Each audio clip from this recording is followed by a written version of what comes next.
बच्चों इस वीडियो के थ्रू मैं आपको सीए फाउंडेशन दिसंबर 2022 एग्जामिनेशंस के जो एडमिट कार्ड के अंदर आईसीआई के द्वारा जो आपको गाइडलाइन नोट्स दिए गए हैं उसके बारे में गाइड करूंगा। बच्चों मैं आपको बताना चाहूंगा कि हर एक कैंडिडेट को इन रूल्स को स्ट्रिक्टली फॉलो करना है, यानी कि गाइडलाइन नोट्स के अंदर जितने भी पॉइंट्स आपको दिए गए हैं उनको आपको स्ट्रिक्टली फॉलो करना है। और अगर कोई भी स्टूडेंट इन रूल्स को फॉलो नहीं करता है तो उसका जो फाउंडेशन का अटेम्प्ट है उसे कैंसिल कर दिया जाएगा। तो बच्चों आप बड़े ही ध्यान से इस वीडियो को एंड तक गो थ्रू कीजिएगा। वीडियो गो थ्रू करने से पहले मैं आपसे रिक्वेस्ट करूंगा कि अगर आप चैनल पर नए हैं तो हमारे चैनल को आज ही सब्सक्राइब करें, इस वीडियो को लाइक करें और ज्यादा से ज्यादा शेयर करें। तो बच्चों ये दिसंबर 2022 एग्जामिनेशंस के गाइडलाइन नोट्स हैं जो कि आपको एडमिट कार्ड में दिए गए हैं, और जब आप इनको रीड करके आई एग्री के बटन को क्लिक करते हैं तभी आपको आगे आपका एडमिट कार्ड प्रोवाइड किया जाता है। तो सबसे पहले यहाँ पर जो कोविड-19 पेंडेमिक से रिलेटेड गाइडलाइंस हैं वो आपको दी गई हैं। हालांकि बच्चों कोविड-19 पेंडेमिक के अभी कोई भी केसेस नहीं आ रहे हैं और ये एक बहुत ही अच्छी बात है, लेकिन फिर भी आपको इन सभी रूल्स को फॉलो करना है। तो यहाँ पर गाइड किया गया है कि कैंडिडेट्स को सिर्फ नीचे दी गई इन आइटम्स को एग्जामिनेशन हॉल के अंदर कैरी करना है। तो सबसे पहला है face on mask and face shield. तो यहाँ मैं आपको बताना चाहूंगा कि दिसंबर 2022 से पहले जितने भी एग्जामिनेशंस हुए हैं उसमें ये फेस शील्ड ऑप्शनल थी, और आप इसके लिए एक बारी आईसीआई की हेल्पलाइन पर कांटेक्ट कर सकते हैं, क्योंकि मेरे हिसाब से आपको सिर्फ फेस ऑन मास्क ही ले जाना है। और इसके लिए आप बिल्कुल पतले कॉटन के मास्क का यूज करें जिससे कि आपको ब्रीदिंग के लिए कोई भी प्रॉब्लम ना हो और आप अपने एग्जाम में इजीली अपीयर हो पाए। सेकंड है ग्लव्स ऑन हैंड, लेकिन बच्चों ये भी ऑप्शनल है, आप चाहें तो ग्लव्स पहन सकते हैं, अदरवाइज आप बिना ग्लव्स के भी इन एग्जामिनेशंस में अपीयर हो सकते हैं। थर्ड आइटम जो आपको कैरी करनी है वो पर्सनल ट्रांसपेरेंट वाटर बॉटल है, तो आपको इस बात का ध्यान रखना है कि आपको अपने साथ ट्रांसपेरेंट वाटर बॉटल ले जानी है। Fourth item personal small hand sanitizer है, तो इस बात का ध्यान रखिएगा कि आपको छोटी सी हैंड सैनिटाइजर की बोतल लेके जानी है और वो भी ट्रांसपेरेंट होनी चाहिए। लास्ट में यहाँ पर ये गाइड किया गया है कि जितने भी एग्जाम रिलेटेड आइटम्स हैं या डॉक्यूमेंट्स हैं जो कि आईसीआई ने इंस्ट्रक्ट किए हैं और जो कि मैंडेटरी है, सिर्फ वही आपको एग्जामिनेशन हॉल में ले जानी है, जैसे कि calculator, stationery items, admit card, photo ID card etcetera. तो आपको जो एडमिट कार्ड में मैंडेटरी स्टेशनरी आइटम्स बताई गई हैं वही आपको एग्जामिनेशन हॉल में लेके जानी है। और सेकंड पॉइंट डिक्लेरेशन से रिलेटेड है कि दिसंबर 2022 के एग्जामिनेशंस में मैं अपनी फ्री विल यानी कि अपनी इच्छा से इन एग्जामिनेशंस में अपीयर हो रहा हूं। अब इसके बाद यहाँ पर जो अनफेयर मीन्स है उसके बारे में गाइड किया गया है, तो मैं आपसे रिक्वेस्ट करता हूं कि इन सारे ही पॉइंट्स को आप बड़े ध्यान से नोट डाउन कर लीजिएगा। तो यहाँ पर बोल्ड लेटर्स में लिखा गया है, I understand that following will be treated as use of unfair means. तो अगर आप इन दिए गए पॉइंट्स में से किसी भी पॉइंट को यूज करते हैं तो वो अनफेयर मीन्स के अंदर काउंट होगा, और ऐसे केसेस में आईसीआई कैंडिडेट के उस पेपर को कैंसिल कर देता है। और अगर आपका एक पेपर कैंसिल हो गया तो फिर आपको फाउंडेशन के पेपर दोबारा देने ही पड़ेंगे। फर्स्ट पॉइंट में गाइड किया गया है कि क्वेश्चन पेपर के ऊपर जहां स्पेसिफाइड प्लेस है सिर्फ वहीं पर आपको रोल नंबर लिखना है। अगर उसके अलावा आपने कहीं भी क्वेश्चन पेपर पर अपना रोल नंबर लिखा तो इसको अनफेयर मीन्स माना जाता है। और सेकंड पॉइंट में गाइड किया गया है कि आपको जो अपना रोल नंबर है और जो registration number, name, mobile number, ये सारी चीजें सिर्फ उसी जगह पर लिखनी है जहां पर कि आपको आंसर शीट में स्पेसिफाइड स्पेस दिया गया है, यानी कि फर्स्ट पेज के ऊपर जहां आपको ये चीजें लिखनी होती है सिर्फ वहीं पर आपको ये चीजें मेंशन करनी है। अगर इसके अलावा आप आंसर बुक के किसी भी पेज पर या एडिशनल बुक पर भी ये चीजें मेंशन करते हैं, जैसे कि रोल नंबर या रजिस्ट्रेशन नंबर या अपना नेम या अपना मोबाइल नंबर, या किसी भी तरह का कोई अनवारंटेड रिमार्क लगाते हैं, जैसे कि आप कोई उल्टी सीधी फिगर बनाते हैं, या अगर आप आंसर के अलावा कोई भी इररिलेवेंट नोट लिखते हैं तो ये चीज भी अनफेयर मीन्स में काउंट होगी। अगर कोई भी कैंडिडेट एग्जामिनेशन हॉल में या एग्जामिनेशन रूम में या वॉशरूम के अंदर किसी भी तरह का कोई राइटिंग मटेरियल या कॉपिंग मटेरियल या कोई बुक या नोट्स ले जाता है, या अगर कोई कैंडिडेट डेस्क के ऊपर लिखता है या राइटिंग पैड में कुछ लिखता है या ज्योमेट्री बॉक्स के अंदर कुछ लिख के ले जाता है या ज्योमेट्री बॉक्स के ऊपर कुछ लिखता है या एडमिट कार्ड पर कुछ लिखता है, या कैंडिडेट अपने मोबाइल फोन को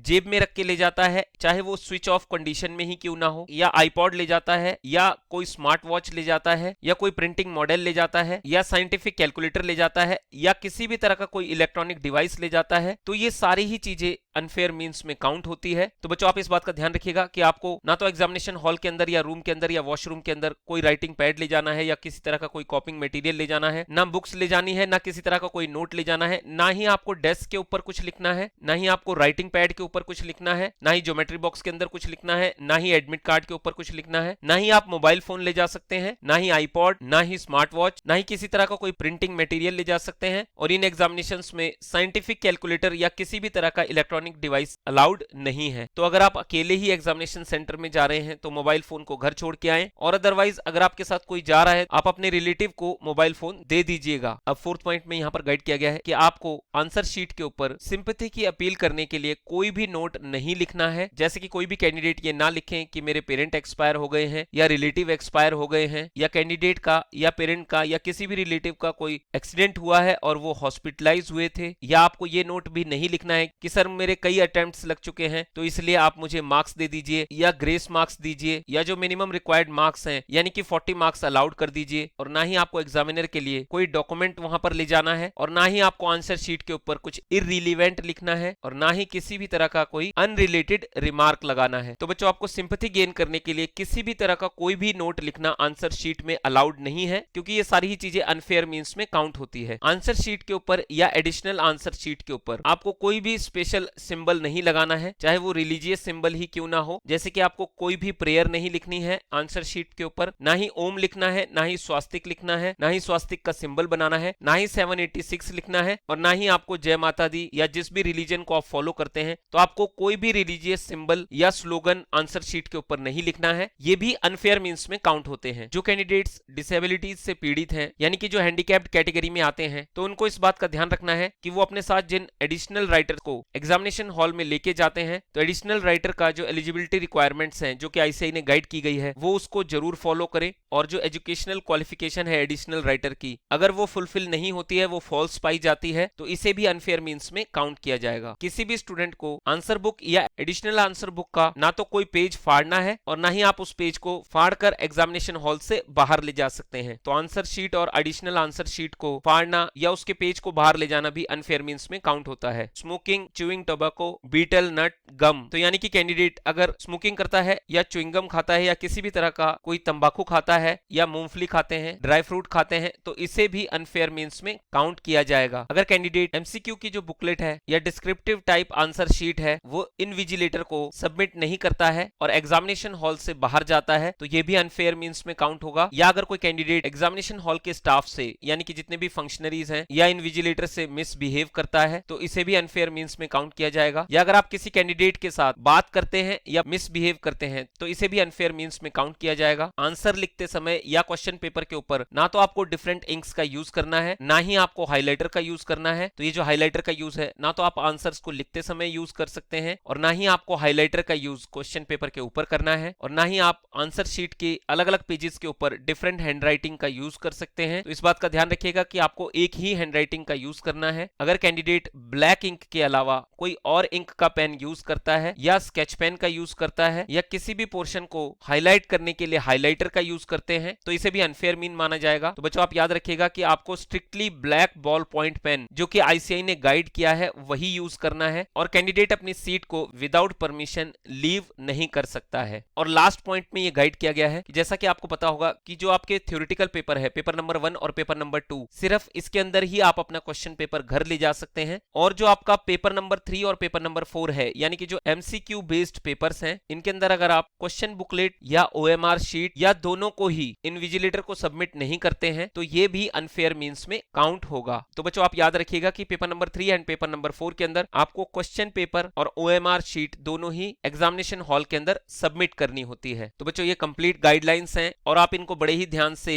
गो थ्रू कीजिएगा, और इन गाइडलाइंस को आप हमारे टेलीग्राम चैनल के थ्रू भी डाउनलोड कर सकते हैं। टीम ग्रूमिंग एजुकेशन एकेडमी की तरफ से सभी स्टूडेंट्स को बेस्ट ऑफ लक। बच्चों इस वीडियो को लाइक और शेयर जरूर कीजिएगा। जय श्री श्याम।